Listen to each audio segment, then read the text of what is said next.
Boa tarde a todos os presentes, boa tarde também a todos que estão nos ouvindo à distância, nos vendo à distância e que depois vão participar com perguntas.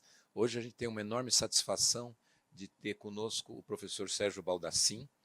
Ele é professor da Faculdade de Medicina do ABC e também é coordenador do Fórum Nacional dos Serviços de Apoio ao Estudante de Medicina.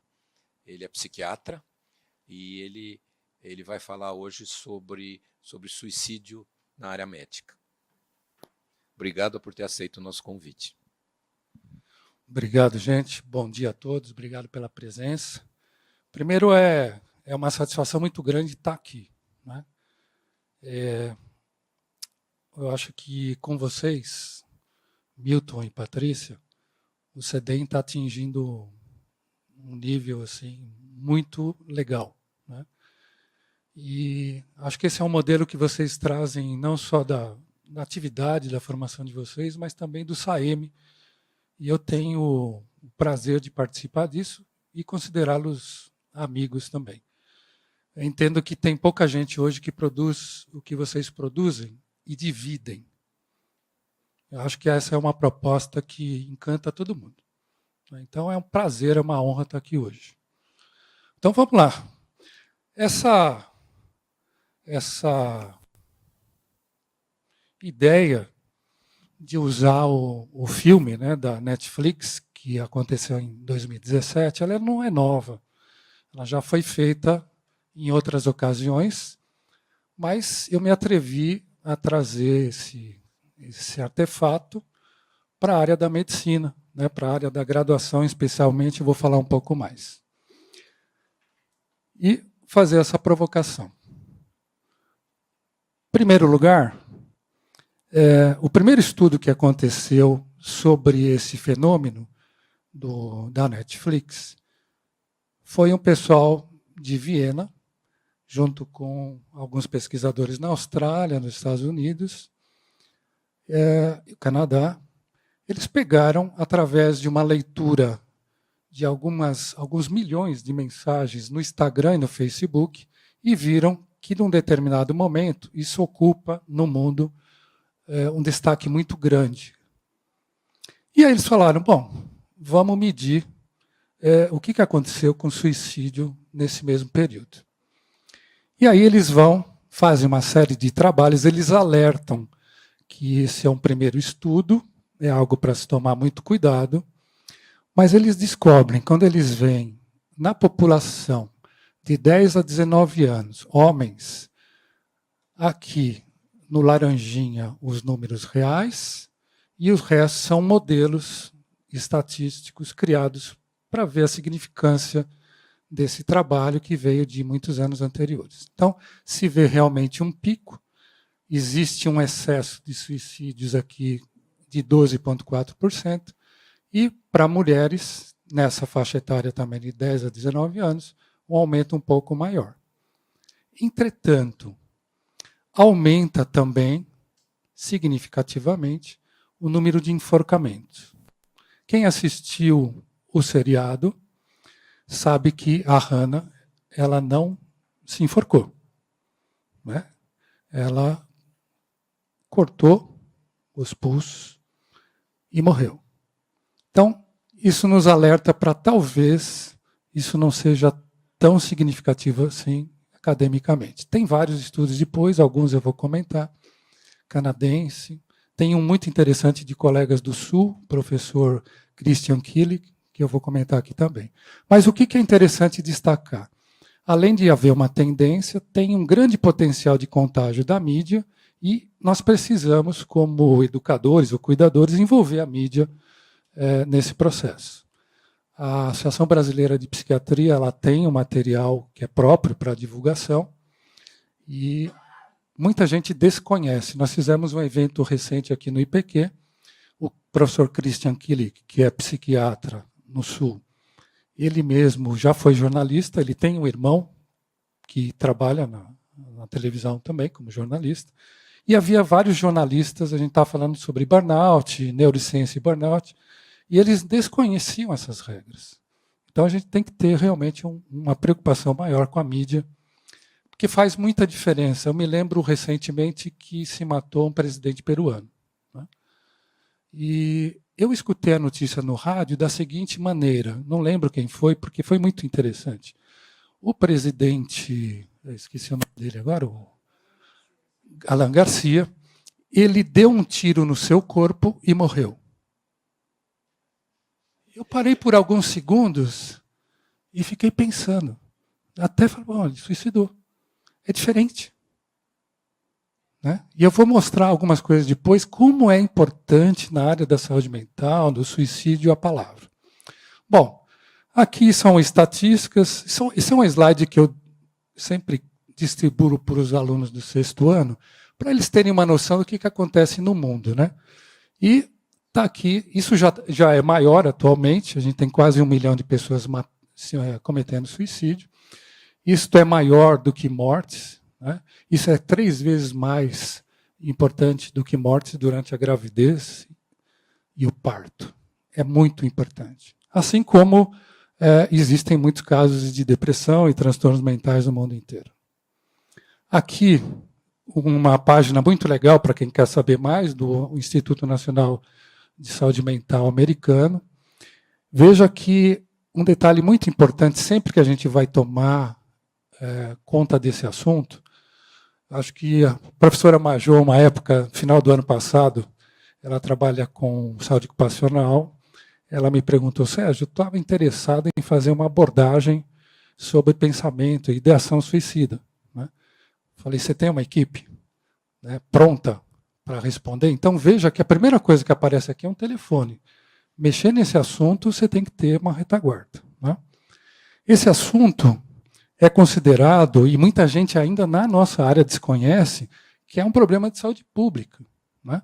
Você tem várias situações envolvendo desde a ideação até a tentativa, e pela primeira vez o Brasil, esse ano, professora Alexandrina Meleiro e professor Humberto Correia, eles estão, junto com a ABP, com a AMB, normatizando a obrigação de você comunicar o suicídio, a tentativa de suicídio, de uma forma eficiente, de uma forma clara, de uma forma oficial, e garantir às pessoas que tentaram ou cometeram suicídio o segmento adequado, no Brasil inteiro.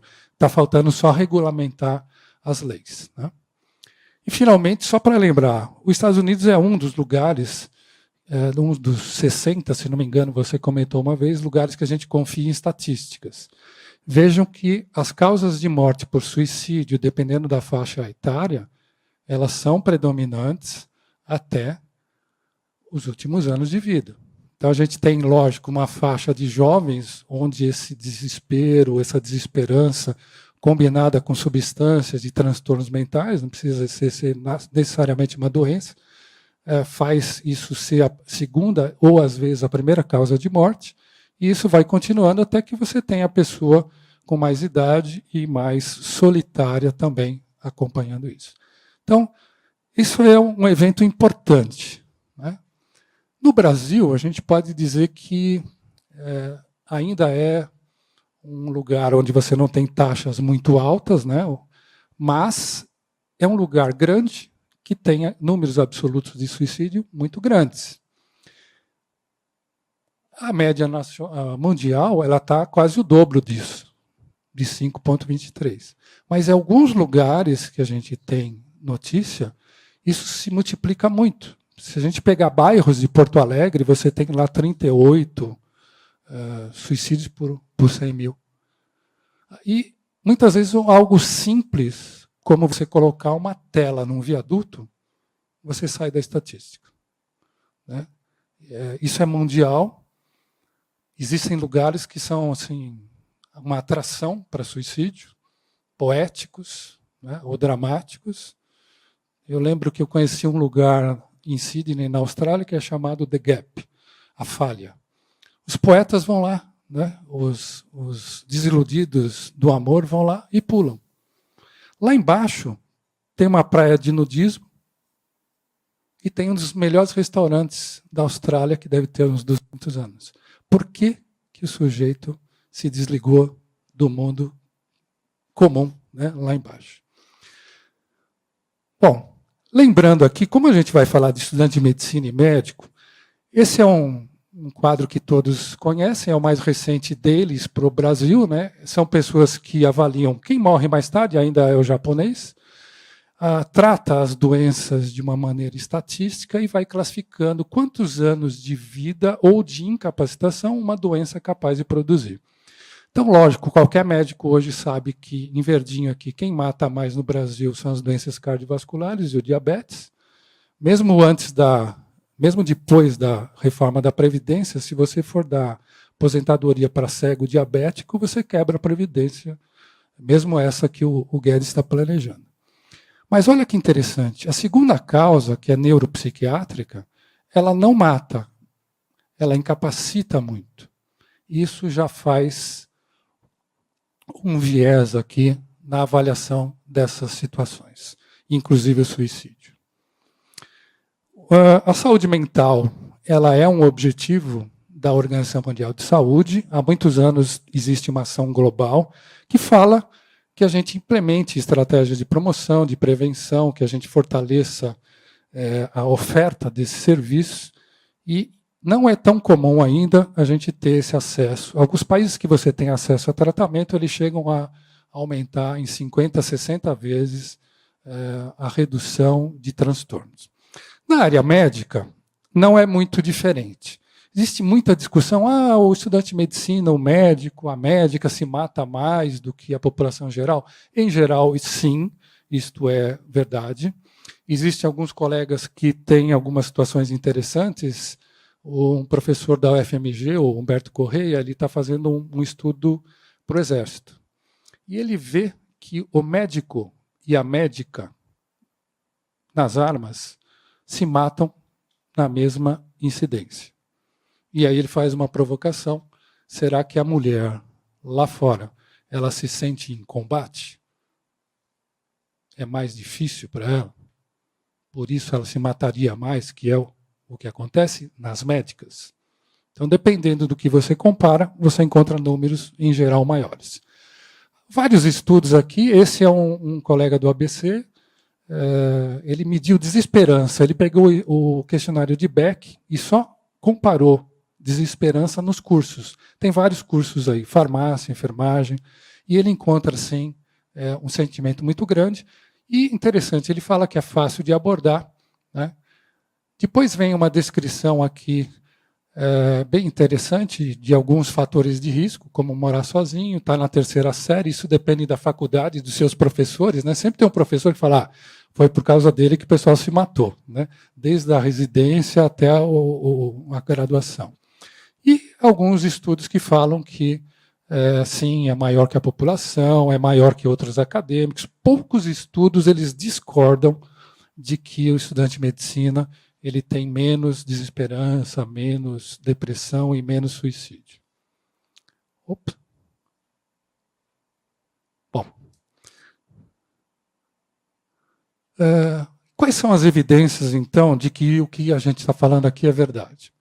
Esse é um estudo da Rothenstein, 2016, final de 2016, que acabou com os estudos transversais, as hipóteses.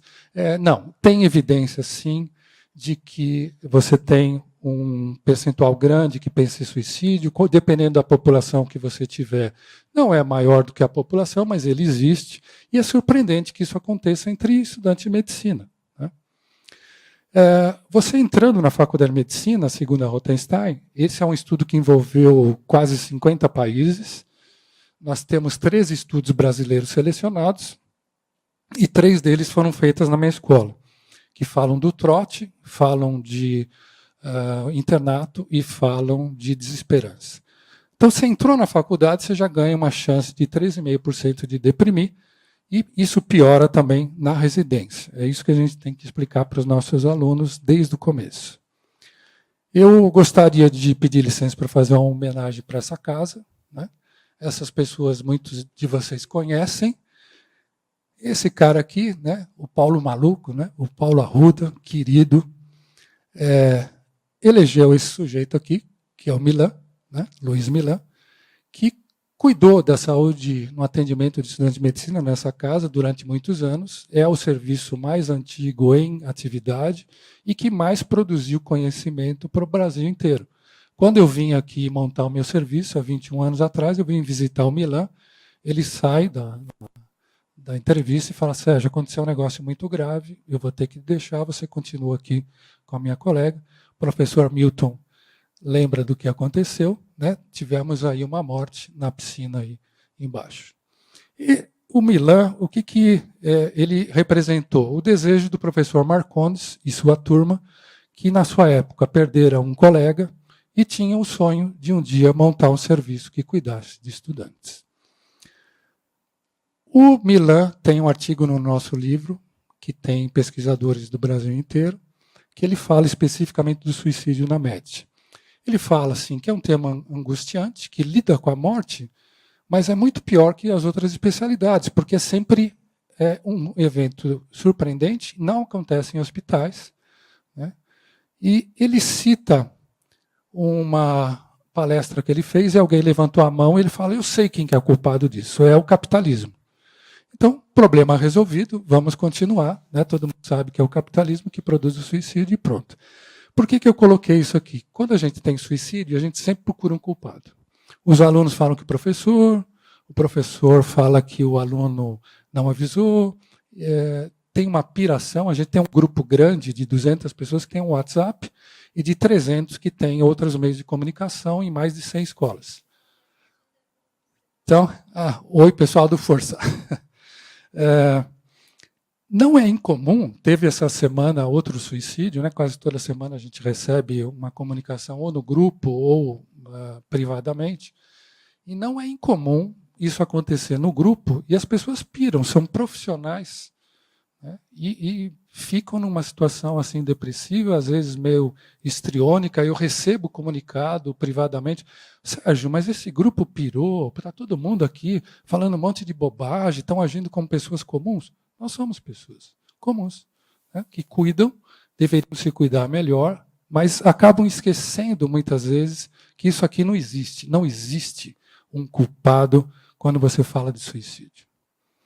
Bom, aí vamos falar o que é a nossa população que a gente conhece. São pessoas obsessivas, compulsivas. Se não são, a gente deixa, né, ao longo de 6 ou 9 anos de treinamento.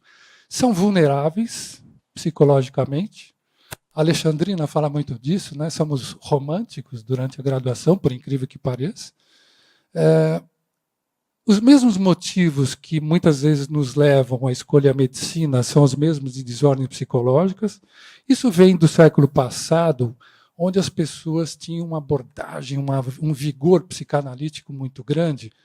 Mas é interessante se debruçar sobre isso às vezes e pensar que frequentemente existe uma razão. Quantos de nós escolhemos a medicina porque vimos alguém morrer ou porque ficamos fascinados? Eu tenho uma colega no Nordeste que há 20 anos atrás, ela já tinha uns 70 anos, não sei se ela está viva. Ela quis fazer medicina porque o pai e a família do avô, do bisavô, já eram parteiros, ginecologistas.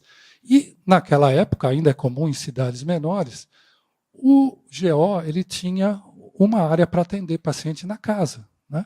Uma garagem adaptada, uma casa. E ela morava num sobrado e ela via que chegavam umas barrigudinhas e de repente saíam com algumas crianças chorando. Ela ficava escondida, que ela não podia ver. Ela falou: eu quero saber o que é isso. E ela virou também mais uma ginecologista. E aí você tem uma explicação muito interessante dessa escolha. Essa é a parte que nós gostamos, né? A gente é brilhante, competitivo e a gente não compartilha esses sentimentos, mas é uma das coisas que nos torna vulneráveis também. Existem muitos autores que falam que nós temos um pouquinho mais de sintomas de depressão e de ansiedade do que as pessoas comuns.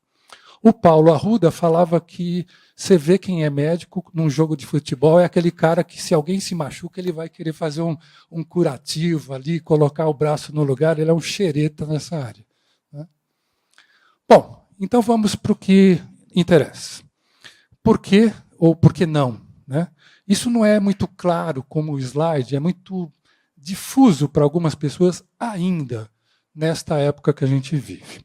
Então, eu vou me atrever aqui, eu sei que temos educadores, colegas, todos aqui têm hipóteses, teorias, médico adora criar uma classificação, uma teoria, mas eu vou colocar algumas. Primeiro, não é aula que mata, não é filme.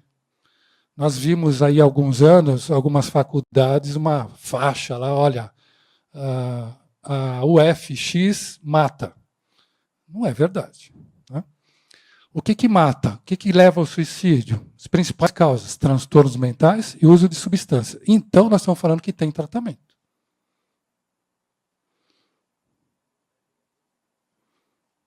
Pulou. Então, o que está mais grudado nas causas de suicídio?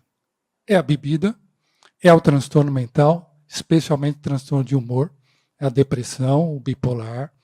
Isto, sim, é evidente em todas as culturas, em todos os estudos, não é invenção. Né? Isso aqui é um gráfico do meu atendimento em 20 anos na minha faculdade. Vocês podem ver, nós temos aí um número importante. Quem mais procura o serviço dos 9 cursos é a medicina, seguido da enfermagem.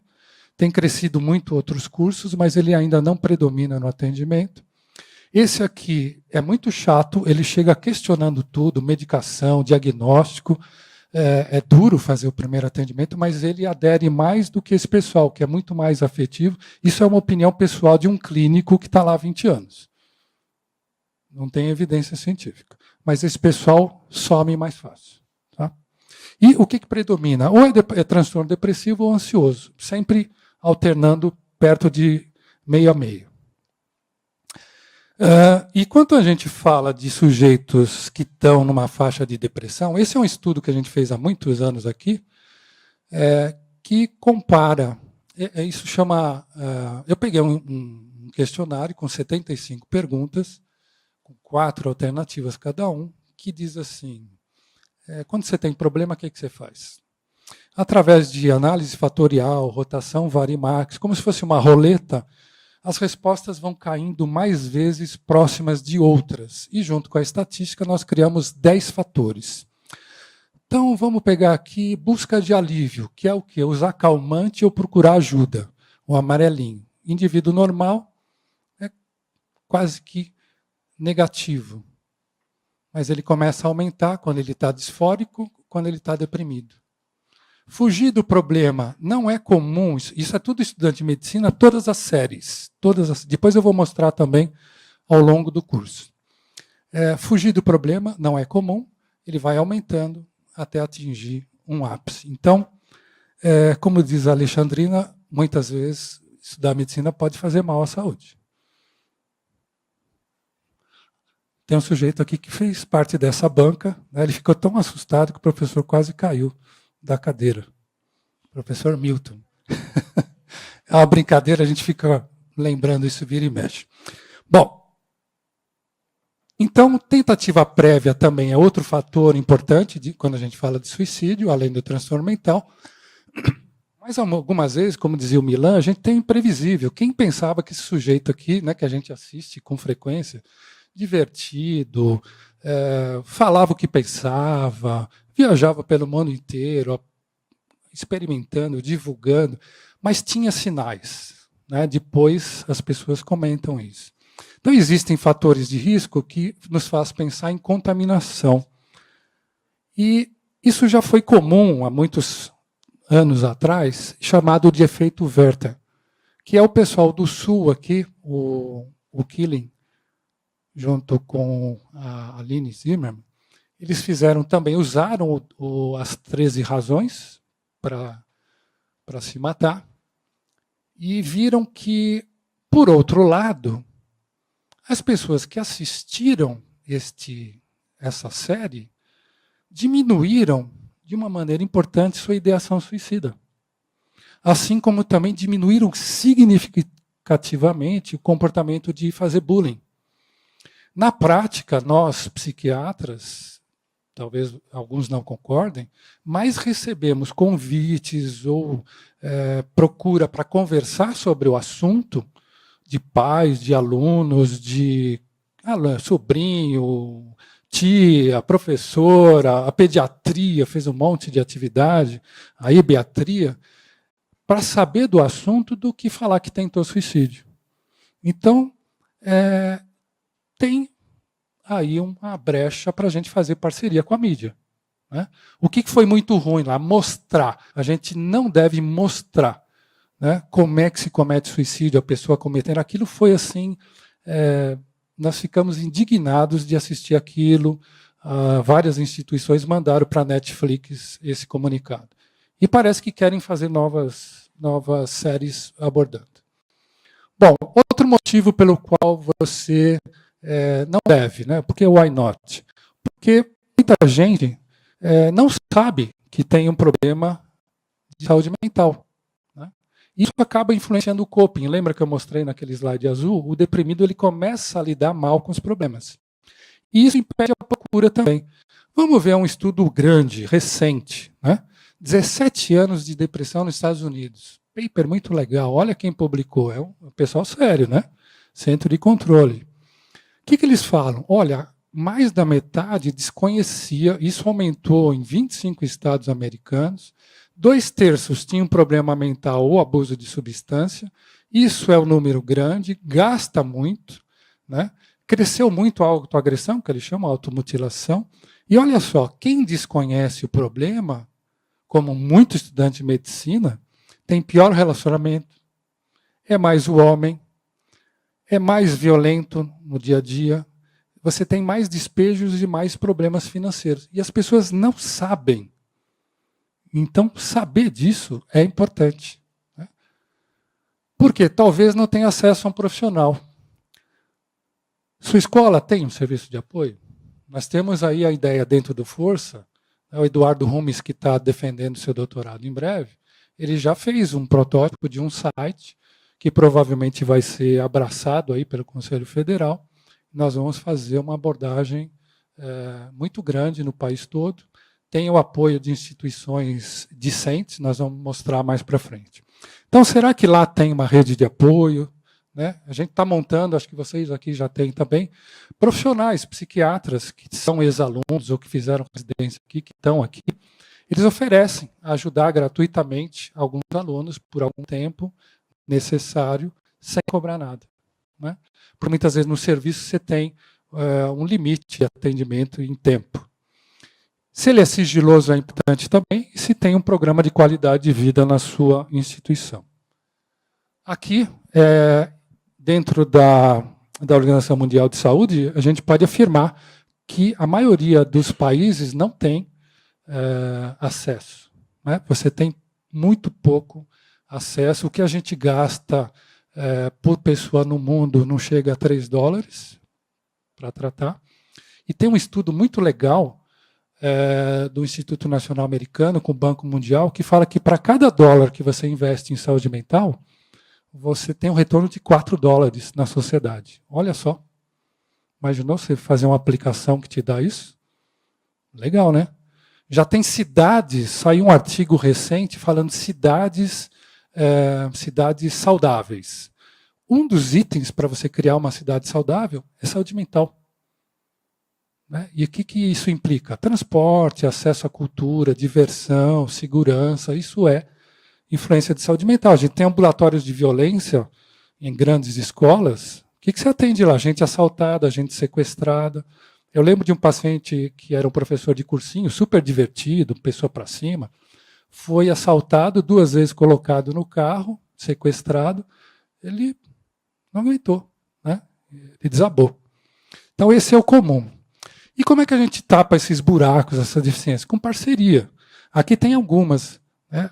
Na sede da Associação Médica Brasileira, graças à professora Carmita Ábido, que é presidente da BP, mas é secretária da AMB, nós lançamos esse programa, o pessoal da AEMED e da IFMSA, né, o João Vitor, o Igor, a Bianca, o Rodrigo, o Raoni aqui da AEMED, toda essa turma aí recebeu o nosso convite. Nós convidamos outras instituições, mas elas nem responderam. Né? E nós temos muitas ideias aí que vão começar, tem o Força Estudante, vamos trabalhar com pequenas intervenções. Tem aqui a professora A Fernanda, ela vai, junto com a Bianca. Oi, Fernanda, né? Está no Paraná agora, na PUC do Paraná. Ela tem um estudo bacana que eu vou mostrar mais para frente. Obrigado, pessoal. Nós vamos começar. A Fernanda e a Bianca tiveram a ideia de criar um trabalho com gamificação, aqueles cards que você, não sei se todos já conhecem, você tem cards de yoga para criança, de mindfulness para adulto. Você vai tirando aqueles cards e abre uma discussão. É uma maneira de chamar moderna, né, na linguagem deles. Está aqui o Arthur Danila também, que está nesse grupo aí, está coordenando um PIBIC, professor Lotuf, né? Vai ter um levantamento nacional. Tem várias ideias aí com turma jovem que a gente vai deixar para continuar. Bom, outros parceiros, a BEM, né? Congresso Paulista de Educação Médica, onde a gente lançou a Carta de Marília, que está publicado, né? É muito legal essa carta. O professor Vitor Ferraz foi um dos que participaram. Ele teve muito cuidado de falar, olha, não é só responsabilidade da escola fazer o cuidado de saúde mental. E é verdade. Isso tem que estar no aluno desde o começo. Mas a gente tem muito trabalho, essa cartilha tem no site do Conselho Federal de Medicina, é muito simples, muito legal, né? Esse pessoal aqui é um grande parceiro, Saeme. Ele foi um pioneiro para mim e para muitos, na visão de muitos, a cobrar de uma instituição o que eles fazem de bem-estar para o aluno. 10% dos 80, tá, um pouquinho mais agora, questionários são para perguntar, olha, você tem uma saúde legal, as pessoas cuidam, ou tem um algoritmo para você procurar ajuda, você tem conhecemos escolas que têm famílias adotivas, que ficam lá dando suporte, fim de semana convida o aluno que mora fora para conversar, fazer um churrasco, tem um monte de coisa bacana e o Saeme cobra isso, né? Acho que é um bom recado para aqueles que continuam insistindo em fazer uma prova só em cima do aluno para ver se ele é bom médico. Na verdade, a instituição tem que participar também. Bom, outro motivo. Não é raro que seus colegas e professores também tenham sintomas de depressão e de ansiedade. Vocês sabem do que eu estou falando, né? Os médicos têm muito burnout. A gente está fazendo um estudo agora sobre burnout em GO. É impressionante, é muito alto. Por falta de recursos, processos médicos no CRM, nos GOs, frequentemente são por falta de recursos básicos, né? E acaba sobrando para o médico. E ele vai lidando com isso de uma forma inconsciente, um coping, né? A maneira como ele lida com os problemas. Opa, tem representante aqui, ilustre do Nordeste, bem-vindo, professor. Coping é, em geral, imaturo. Né? O que é um coping imaturo? Ele não pensa, ele não tem consciência, ele não sabe que aquilo não é legal. Eu lembro que há uns anos atrás, a minha esposa ela é oftalmologista. E uma residente encaminhou o pai para ela ver uma conjuntivite. E o pai é médico também. Passou nela, falou, olha, vai para a sala do lado ali, né? Conversa lá, tem um psiquiatra ali, vai conversar com você. Conversamos, fizemos uma série de testes. Olha, colega, você é alcoólatra. A sua conjuntivite ela é uma paralisia de vasos pelo álcool. Você está louco. Eu e meu cardiologista, todo dia, no final do consultório, a gente toma uma garrafa de vinho cada um. Ele também toma comigo. Nós não somos alcoólatras. Então, alcoólatra é quem toma mais do que uma garrafa de vinho com o seu cardiologista, né, no final da tarde, olhando a praia, que o consultório dele é muito bonito. E aí a gente faz esse corte na nossa cabeça. Isso vale para os sintomas de ansiedade e de depressão. Como a gente tem um pouquinho mais, paciente ansioso é chato. É chato. Você pergunta a que dele e fala, olha, eu estava vindo aqui, aí eu olhei que tinha muita gente aqui, eu resolvi entrar, mas na verdade eu estou... Por que você veio aqui? Eu estou com dor nas costas. Né? A gente fica irritado quando ele não te dá QD direto. Então, o paciente surdo, o paciente ansioso, o paciente surdo, em geral, é um ansioso. Ele não escuta você. Né? Da mesma forma, o médico ansioso é surdo. Né? Ele não escuta, ele já fica com raiva que o paciente não tomou o remédio, não melhorou. O senhor não melhorou da tireoide ainda? Né? O seu câncer está espalhando. É absurdo, mas eu explico para eles, eu dou aula, eu tenho um ambulatório, que é um ambulatório só com o pessoal técnico do hospital escola. Quem passa lá? Predominantemente enfermeiro, médico, fisiatra. E eles veem os alunos do 6º ano, como é que ele pode ficar no dia seguinte? Como é que essa turma trata da saúde? Muito mal. Então a gente avalia isso. Quando eles estão fazendo pergunta, o pessoal enrola, eu paro e falo, ó, tá vendo? Você ficou com raiva. É justo ficar com raiva. Eu sou médico, li o protocolo aqui, estou atendendo um paciente ansioso, ele está com dor. Esse é o dia a dia. 44 anos, é isso? A gente trabalha? O senhor pesquisou? 95% não desiste. É o seu dia a dia. A gente tem que se preparar para isso. Então, olha lá. Esse é um estudo legal. Eu mostro para os alunos do 6º ano quando eles estão em dúvida ainda. Né? Ó, vamos lá. O que dá mais satisfação? A reabilitação, dermato. O problema da dermato é que você gasta muito em sapato, vestido, terno, porque os congressos são terrivelmente bem arrumados. Né? Pediatria, assim vai. Agora, olha só, o que dá mais burnout? Medicina de emergência, lógico.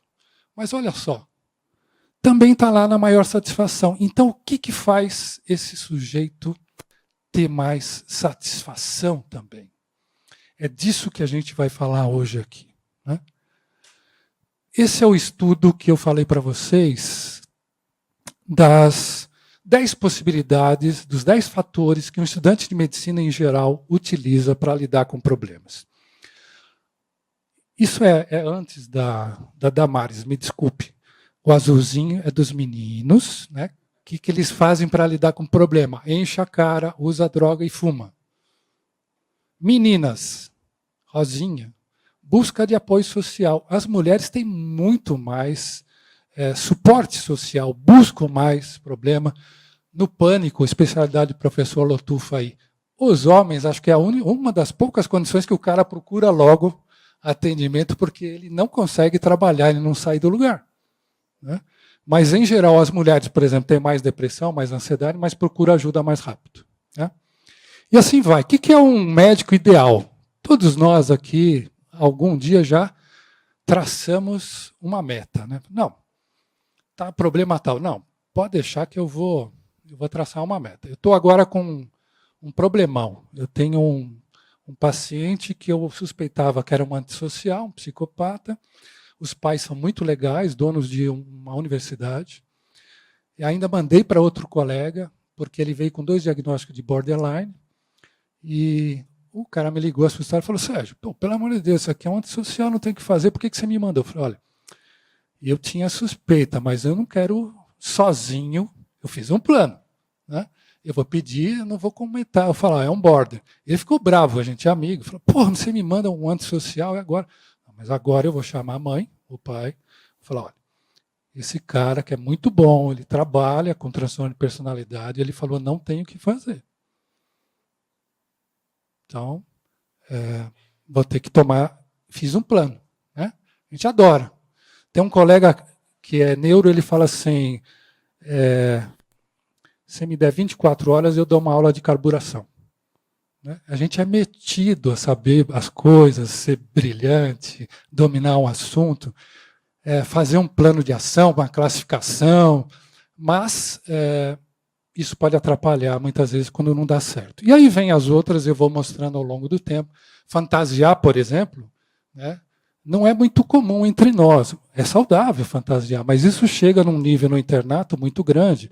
O sujeito fica boiando, acha que a residência vai dar tudo certo, que ele vai passar, e às vezes isso impede de tratar. E pode ser um deprimido. Então isso aqui não adianta. Não adianta. Tem aluno que fala assim, passei do 2º ano, estou formado, hein? Tranquilo. Né? Não é assim. A gente tem que ensinar, pensar, aprender resiliência desde a graduação. E aí entra o que a gente chama hoje de Big Four. Tem alguma atividade física, metade não tem, Alimentação saudável, dependendo do ano que você está, é uma porcaria. Sono patológico, nós temos um colega aqui, o Bruno Perrota, ele mostra o sono patológico de estudante de medicina é absurdo. Né? O bom é que nessa idade você consegue recompor no fim de semana.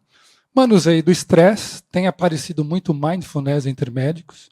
A Sociedade Americana de Medicina, ela está estimulando muito, eu vou mostrar depois do site, e interagir socialmente, né? Coisa que não é comum a gente fazer. Bom, e quando a gente tem um sujeito aí que não sabe se cuidar, que vai caminhando para o burnout, lembrando que o burnout acontece em quem gosta do que faz e está sem recursos pessoais ou materiais, melhora muito o burnout quando você tem um corpo docente apoiando. Ou quando ele está satisfeito com o clima de aprendizagem. Como a senhora fala, não pisem nos sonhos dos estudantes. Né? Aqui ainda, eu gosto muito das DCN antigas. Porque elas falavam o quê? Que a gente tem que cuidar da saúde física e mental. Estava preparando uma aula esses dias sobre medicina antiga, e você vai lá, 6.000 anos, 2.000 anos atrás, está lá. Primeiro dever do médico, está lá no túmulo dos gregos, lá, médico grego, cuidar da sua própria saúde. Né? Isso tem que ser cobrado. As camates e camedes também falam a mesma coisa. A gente tem que fazer isso. Mas na graduação, poucas vezes a gente tem essa lembrança. Esse pessoal, acho que vocês conhecem também, né? Eles falam que a resiliência pode ser adquirida ou melhorada, não quer dizer ser indestrutível. Aliás, saúde mental não é ausência de qualquer problema de saúde mental. Quem tem rinite aqui? Um monte. É crônica. Ninguém chega para você e fala, pô, de novo com rinite? Né? Ah, se for deprimido, pô, saco, né? Então tem vários instrumentos aqui que a gente pode usar, depende da tua região, recursos. A gente visitou uma vez uma escola que fazia anualmente um festival de quadrinhos e falava de assunto do momento, era legal, como os cards hoje, né? Então você ensina o sujeito que saber medicina não quer dizer ser médico. Tem outras coisas envolvidas, né? E aí, se o estudante não sabe disso, o que ele faz? Ele se dá mal, porque ou ele sai sofrendo junto com os pacientes, ou ele vira um sujeito frio. Ô Milton, tem um fígado lá no terceiro andar, vamos ver? Para me proteger, eu chamo o sujeito de fígado. Né? Esses são os extremos. E é comum a gente ver isso em algum momento, nos nossos alunos, ou nossos colegas, ou na gente mesmo. Então, tem que se ensinar a não fazer isso. Esse é outro do estudo lá de estresse. O que te estressa? Né? Então vamos lá. O que mais estressa? Estudo, lógico. Né? Tem uma hora que eles ficam espertinhos, mas depois só piora. Depois, lazer, mesma coisa. Né? Problema com colega, só aumenta para o resto da vida. Né? Vai brigando até morrer. Professor, a gente quer que vocês briguem mais, que vocês discutam, que vocês confrontem. Mas, olha, paciente é desprezado. É fonte de estresse. Você se casar, você ter filho, você mudar de cidade, coisas boas, em geral, né, ajudam você a melhorar de vida, mas requerem homeostase, requerem gasto de energia. Isso chama estresse. Né? O estudante não é ensinado a ver o paciente como fonte de estresse, mas às vezes um chato. Bom, aí eu mostro para o que acontece com você do primeiro ao sexto ano. Você vai ficando mais triste. Né? Depois, você vai ficando mais cansado. Você vai ficando menos calmo. Vai ficando irritado. Seu pai te liga no internato, você já fica, pô, de novo o cara está me ligando. E libido? Opa, não, o que a gente mediu aí foi queda do libido. Então cai para burro o libido, especialmente entre os meninos, né, que se queixam mais. Então é uma droga. E isto varia também, aqueles sistemas de lidar, né, de estratégias de enfrentamento de estresse, ou coping, muda só de você mudar... Opa! só de você mudar, o que eu fiz aqui, de série. Aqui é o curso básico, aqui é o curso intermediário, aqui é o internato. Veja que coisas que você antes, por exemplo, não usava muito, vai mudando naturalmente. Eu não estou falando de deprimido, de ansioso. Muda. Isso vai formar uma caixa de instrumentos muito pequena que vocês vão usando, a gente vai usando para o resto da vida.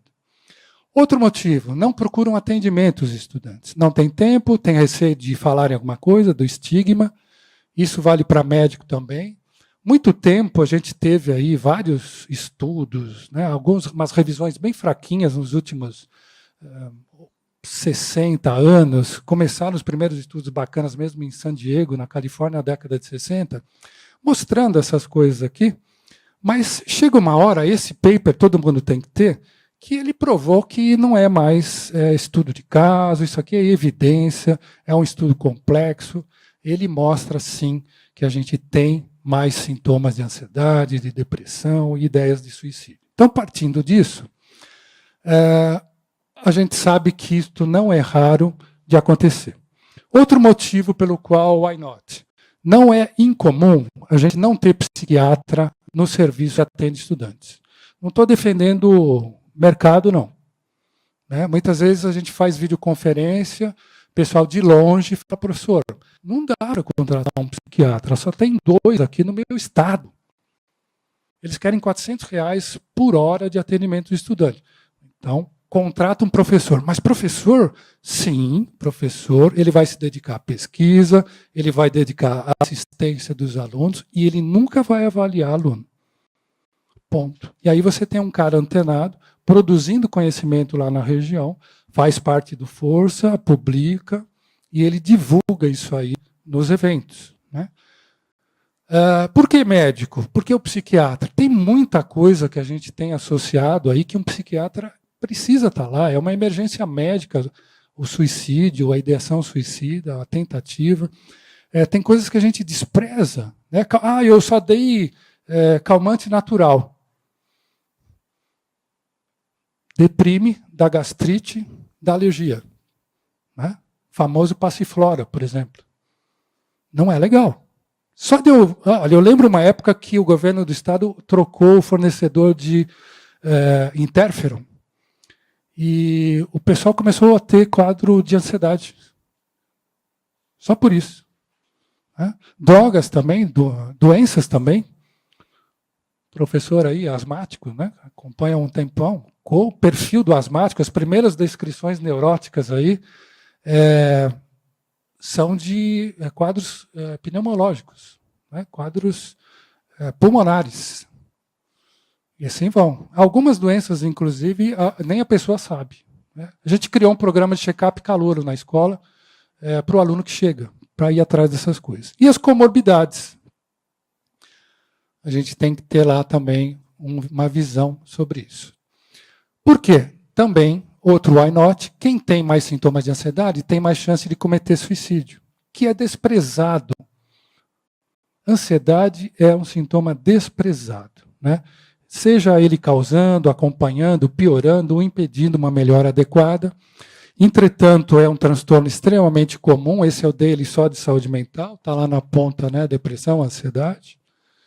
E veja aqui, esse é um estudo do Jair Mari, ele mostra que 1 em cada 6 pessoas do Reino Unido tem critério para transtorno de ansiedade. E esses caras têm 6 vezes mais risco de suicídio. Aqui está o paper da Fernanda. Né? O que ela mostra aqui? A gente não mede mais ansiedade em estudante de medicina, que é sempre alto. Mas ela achou um grupo de risco maior ainda, que são os bolsistas. Em geral, bons alunos, mas que sofrem ainda mais com ansiedade. Esse é um estudo de prevalência bem recente, uma meta-análise de ansiedade em estudantes de medicina. A Ivana Moutinho, que está, a Oscarina, pessoal de Juiz de Fora, o professor Giancarlo, fizeram um estudo muito legal, que foi incluído aqui. O que ele mostra? 1 em cada 3 estudantes de medicina. Veja que na Inglaterra, 1 em cada 6. E isso aumenta, então, tentativa ou pensamento de suicídio. Outro motivo, Os transtornos são comuns nessa faixa etária. Mas o que a gente tem da população? A gente vai fazer palestra, professor, não é muita depressão? Não. É que nem TDAH. Pelo contrário, tem muita gente que nem sabe que tem, não tem acesso ao tratamento. Não tem exagero, não. Né? Tá aí o Global Burden of Diseases. Né? Desculpa aí o azul e o rosinha de novo, né? Foi antes da Damares mesmo. O que é predominante? É depressão, mais do que acidente. E esse cara tem, ao longo da vida, 15% de chance de suicídio. Dentro dos depressivos. Né? Mais tentativas em mulheres e mais efetiva em homens.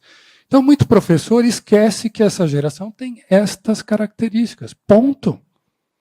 Esse é o seu aluno. Né? Essa é a geração. Segundo, estudante de medicina, ele é bom para estudar. O professor Júlio Noto, da Unifesp, falava isso. Ninguém precisa ensinar estudante de medicina a estudar. São brilhantes. Mas o que é ruim? Eles não sabem planejar a semana deles. O schedule deles é horroroso. Querem fazer tudo. Na opinião dele, e eu concordo, tem mais sintomas de ansiedade. Planeja mal. Então, trazer alguém que ajude a planejar carreira, planejar estudo na semana é importante. Há alguns anos a IF me convidou para falar uma aula, era assim, como conciliar todas as atividades da graduação. Primeiro slide, não tem como conciliar. Né? Não dá. Você tem que fazer uma seleção. Né? Esse é um site que chama Steps Forward. Muito legal. O que ele fala para você que está correndo, está agitado aí? Uma série de coisas que você pode fazer. O Danila fez um encontro aí de Câmara do Médico Jovem do CFM. Uma coisa legal lá, planejamento de carreira. Tem que trazer isso para o currículo. Chegar para o menino e falar, onde você quer estar daqui a alguns anos? Alguns colégios americanos já estão fazendo isso no colégio. Pode ser um plano simples, mas tem um plano. Né? E sempre se continuar a se educar. Você que é gestor, que é professor, você tem que falar, desde que você começa com seus alunos, ensiná-los a refletir é o método mais acolhido aí para se ensinar medicina, é refletir. Não é um checklist, né? Sem olhar, sem pensar. Selecionar pessoas que são boas. Eu não quero treinar ninguém a ser resiliente. Não, mas sempre tem alguém que é resiliente. Pega essa pessoa e faz ele fazer uma supervisão de casos difíceis, encorajar os alunos a pensarem no paciente como ele realmente é. De novo, o Big Four. Né? Tem que bater nisso aí. E quando a gente fala de residência, isso é só para exemplificar, a gente fala do Big Five. Né? Esses traços a gente tem que estimular nos nossos estudantes, nos nossos residentes, principalmente ele ter consciência do que ele está fazendo. Ele não está cumprindo tabela. Ele tem que parar e pensar, peraí, esse cara é chato pra caramba. É verdade, ele é chato. Por que será que ele é chato? Talvez ele esteja ansioso, com dor. Agora, eu não posso ficar ansioso também. Né? Eu tenho que estar pronto para tudo isso. Você que não acredita em empatia, tem grandes discussões, né? Pô, eu não quero saber de empatia. Tá bom, pelo menos tenha isso.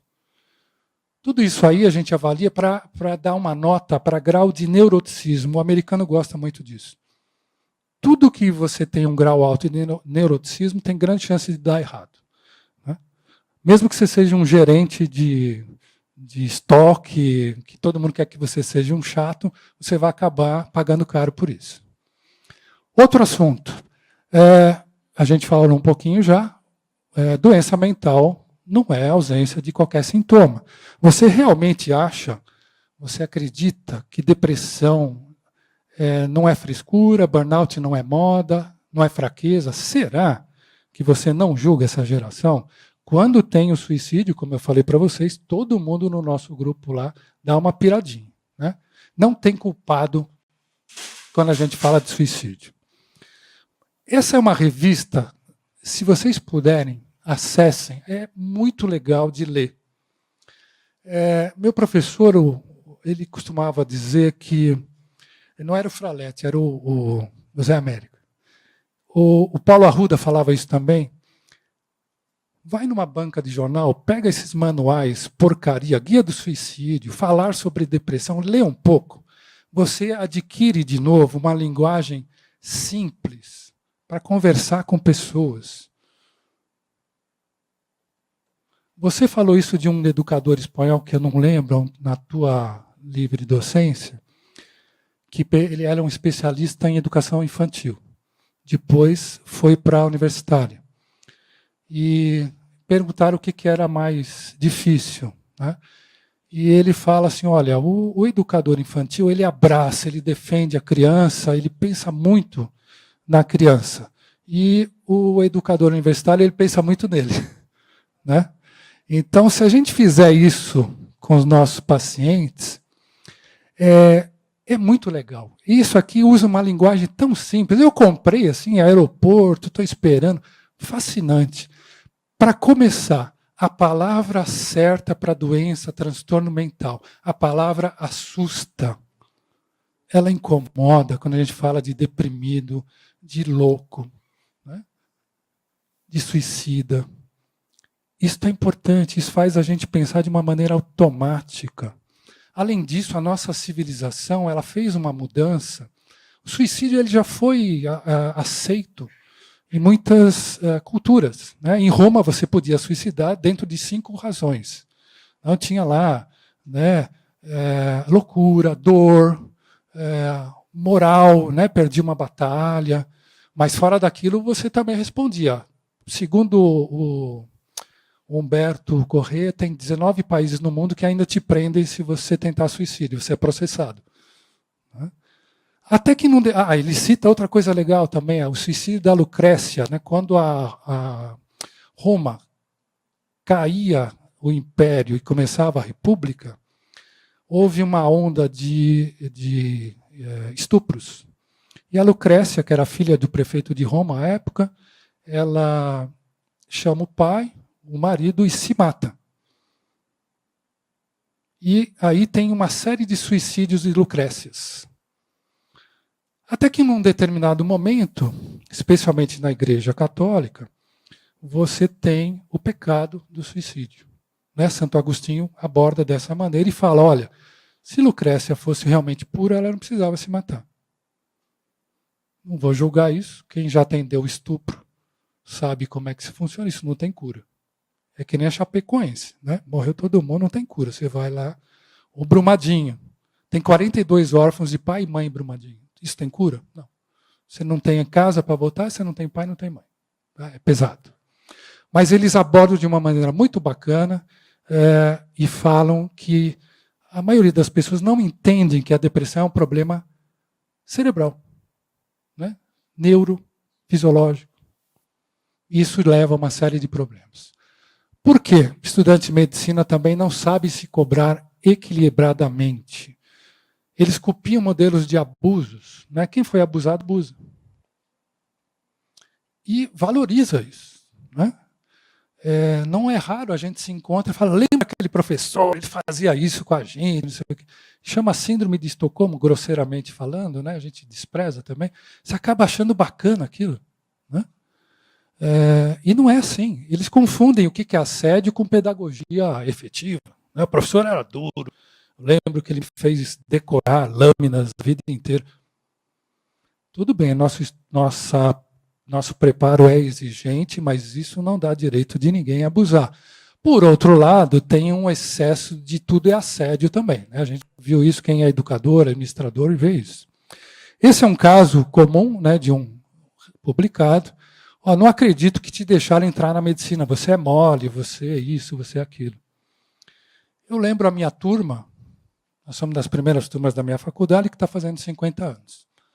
5 na turma. Nós fechamos um quarto, lá no HMU, e nós batemos no professor. Que ele judiava muito da gente. Mas, até aí, tudo bem. Ele judiou de uma queridona da gente. Uma menina que era um doce. Só eu, mais 4, e ele sabemos disso. Ele apanhou. Né? Mas não sabem quem é. Oi, talvez ele esteja assistindo. né? Mas são diferentes gerações, diferentes grupos, a gente sabe que cada turma tem uma cara diferente. Mas isso é muito comum, ó. No meu tempo, não sei como esses alunos conseguiam entrar. Agradeça que eu estou te deixando forte. Meu pai jamais foi na escola brigar por nota baixa. Seu pai está vindo aqui me ligar. Eles são mal educados, ficam no celular. Então, esse cara aqui, esse professor, será que ele não está doente? Será que ele está tendo um carinho, um atendimento, uma orientação da escola? Que a gente tem que atender o agredido e o agressor também, né? Porque isso é um fator que se reflete. Talvez vocês reconheçam, essa é a Frida Kahlo. Talvez nem todos saibam, ela estudou medicina. Ela sofreu um acidente grave e ela tinha muita dor, ela tinha placas na coluna, né? E ela era uma chata de galocha, como muitos de nós, e era totalmente inadministrável, né? Ela ficava com quem ela queria, ela fazia o que ela queria, mas ela tinha muita dor. Quando a gente pega o questionário de Beck de depressão, ele está dividido em 3 clusters. O afetivo, que é ficar tristinho, por exemplo, veja que é o que menos pontua, isso eu estou falando de 20 anos de medida, hein? O somático, que é estou sem dormir, mas o que pega? O cluster cognitivo, o que é? Cobrança pessoal. Então, isto é fator de risco para suicídio.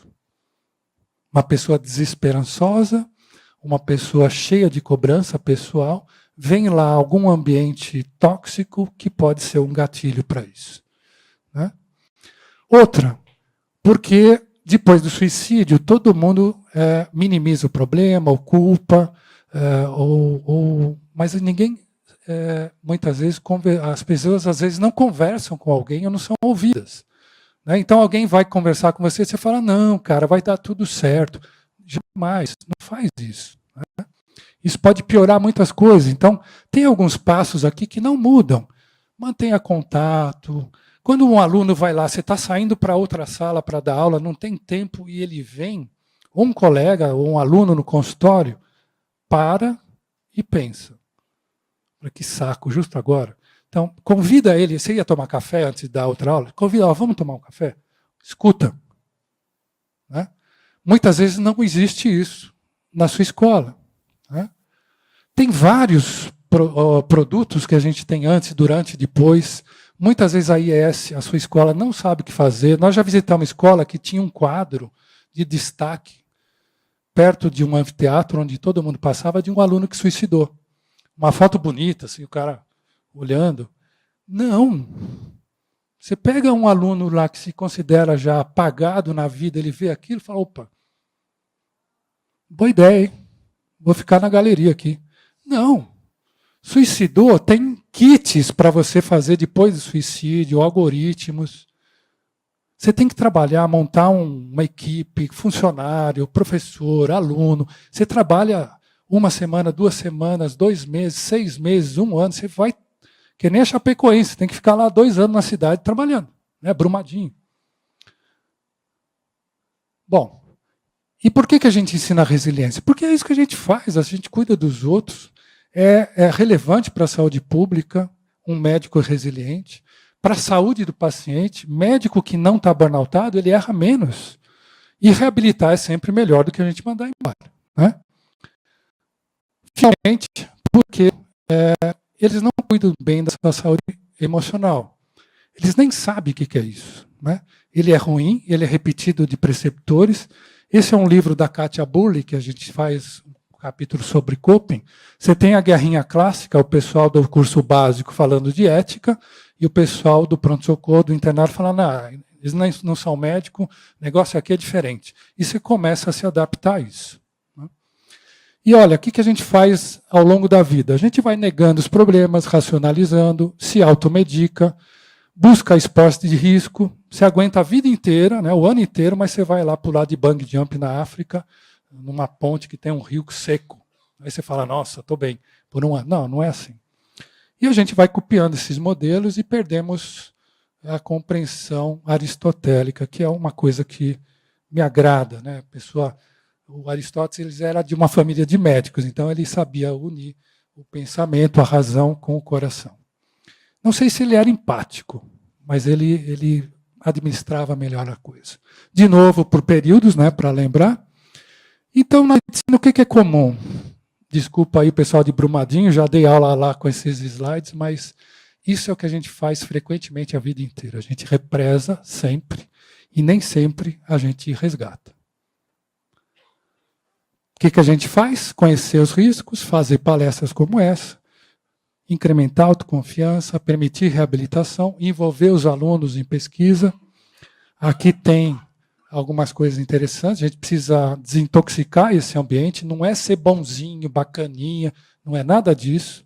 É entender o que acontece. Como o engenheiro anda com capacete e biqueira de aço na obra, a gente tem que tomar alguns cuidados, né? E último paper, bem recente, um levantamento de tudo que foi feito, a efetividade para você abordar a prevenção do suicídio em vários países, em várias escolas. O que acontece? Muita coisa legal, intervenções legais, focais, vídeos, aulinhas, 1 minuto. Tem muito suicídio na China, eles fazem 1 minuto de orientação, você vê um videozinho bem rápido, mas o que continua sendo desprezado? Não existe uma atenção no estresse organizacional, institucional. E nós estamos numa época que a Organização Mundial de Saúde admitiu, não como doença, mas como um problema ocupacional, o burnout. Burnout tem CID agora. Já tinha no CID-10. Mas as pessoas esqueciam. Então, continuamos ainda fazendo um monte de bobagens, né, em termos de efetividade. Esse é um slide, é uma pintura clássica de um caçador grego chamado Ecteon. Ele tem uma matilha de cães. Num determinado momento, ele entra numa gruta e vê a deusa Diana se banhando. Assim como o Conselho Federal, o Conselho Regional de Medicina faz conosco, ele nos permite entrar no corpo das pessoas, na mente das pessoas, sob determinadas regras, mas ele não fala dos riscos, né? Agora tem uma cartilha que fala, por exemplo, em suicídio, inclusive de médicos. Vai ter um trabalho do Força falando da formação, de resiliência, mas, muito bem exemplificado aqui, esse caçador, ele entra num lugar que não era permitido. E ele se transforma, os cães não o reconhecem e estraçalham com o Acteon. Então, isto é um caminho comum para muitos médicos. Durante seu treinamento, ele esquece que tem um preço. Ele acha que quando chega em casa, a gente atende muito família, ensina a receber o médico em casa. Ele acha que vai ter, né, um tapete vermelho, toca a sua música preferida, sua esposa, seu esposo chega para você e fala: oi, amor, você quer chardonnay? Você quer um prosecco? Já preparei o seu jantar? Né? Você trabalhou, salvou muita gente hoje? Né? A gente treina para fazer outras coisas, né? Ou seu filho pula em você e fala: pai, o PlayStation quebrou, vamos jogar? Pô, antes disso, na garagem, o cara já chega e fala: ô, professor Milton, eu sei que o senhor trabalha nas clínicas, né? Dá para o senhor fazer um encaminhamento aí para minha prima, tirar um raio-x aí do pulmão, né? Você fica... Não sabe voltar para casa, não sabe ganhar dinheiro. Foi uma discussão do jovem médico também. A gente sabe trabalhar. A gente fala há 10 anos, toda segunda-feira, sobre previdência privada, cuidar das suas finanças. Médico é uma porcaria. A gente vê, às vezes, professor, colega, que a gente dá um dinheiro para ele sustentar, que ele tem uma aposentadoria e nunca pensou nisso, né? Então, pessoal, é isso. Obrigado.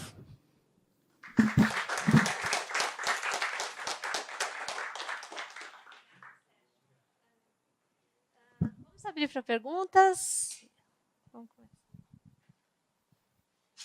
Diz o seu nome? Oi, boa tarde. Meu nome é Andréa Tenório, eu sou médica de família e sou pesquisadora do Departamento de Medicina Preventiva aqui da USP. Das intervenções, você colocou muito foco na questão dos fatores individuais, né? E um pouco a discussão da violência, né? Dos fatores do setting acadêmico. Então, queria um pouco que você comentasse das intervenções no ambiente, né? Quais intervenções seriam mais eficazes, principalmente na questão de coibir a violência. Porque a gente tem estudos que a violência, tanto direta, né, quando você é vítima direta, quanto a testemunhada, você vê o colega, né, sofrendo alguma violência, refletem em maior risco de depressão. Né? Então, queria que você comentasse sobre as intervenções no setting acadêmico, nas variáveis, né, do setting acadêmico. O assédio, Tenório, ela realmente é comum. Tem um estudo na PLOS One de um pesquisador chamado Ahmed. Ele conta 52% dos estudantes de medicina eles sofrem assédio mensal. Né? E aí ele varia, desde o assédio físico até o moral, o verbal, que é o mais comum.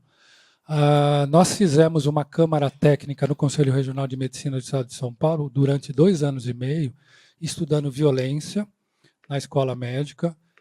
São Paulo realmente é figurinha, né? Tem. Nós chegamos a reunir, por exemplo, um professor que abriu a Intermed e o filho dele, que foi também para a Intermed, e ficou internado numa UTI porque apanhou.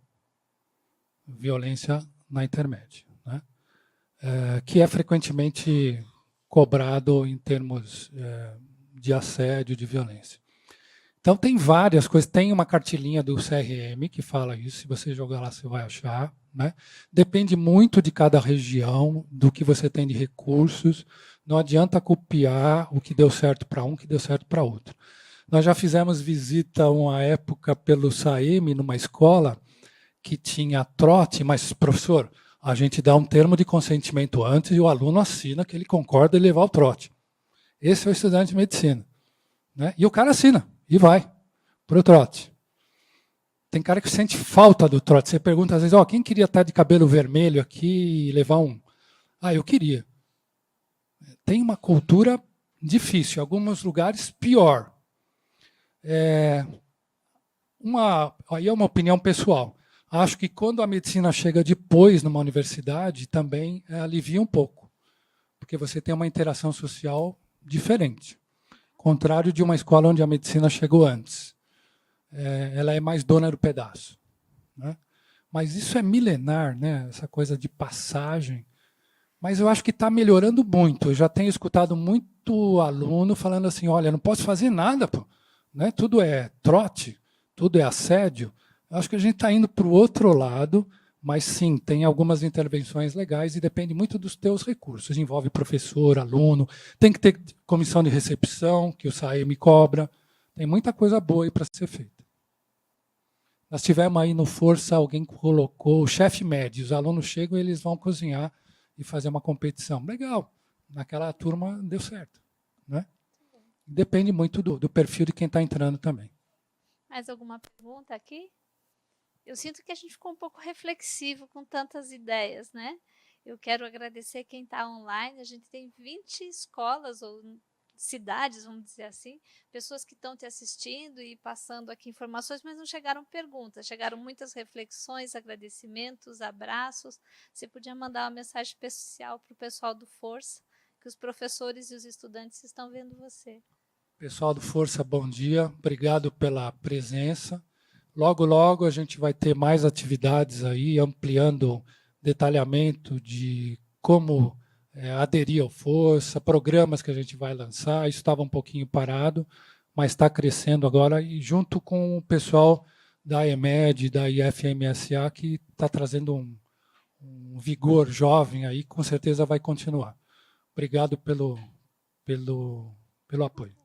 Você trouxe 2 livros, certo? Vamos sortear? Aquele esquema que você fez de sortear por então número, seguinte, ou você tem assim, outro? Para quem está lá longe, eu vou mandar um livro para o primeiro que conectou hoje. Esse merece, concordam?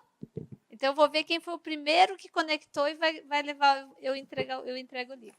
E para cá, quem fez aniversário essa semana? 2! No mesmo dia, qual vai ser o fator de desempate? É um livro para cada um, vai. Pronto, depois eu mando outro. Pronto, um livro para cada um. Não, pronto, vem cá. O Sérgio vai entregar para vocês, não eu. Vai, pronto. Tem estudante na sala? Uma camiseta é sua, então. Não, sou assistente. Vem cá. Eu nem vi que você estava aí, Vi. Ó, e uma estudante leva a camiseta.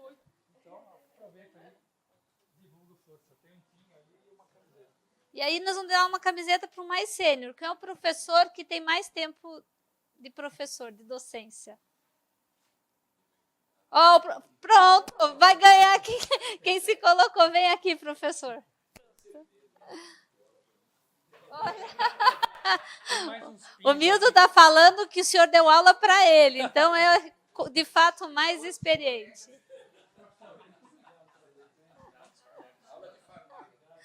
Isso aí.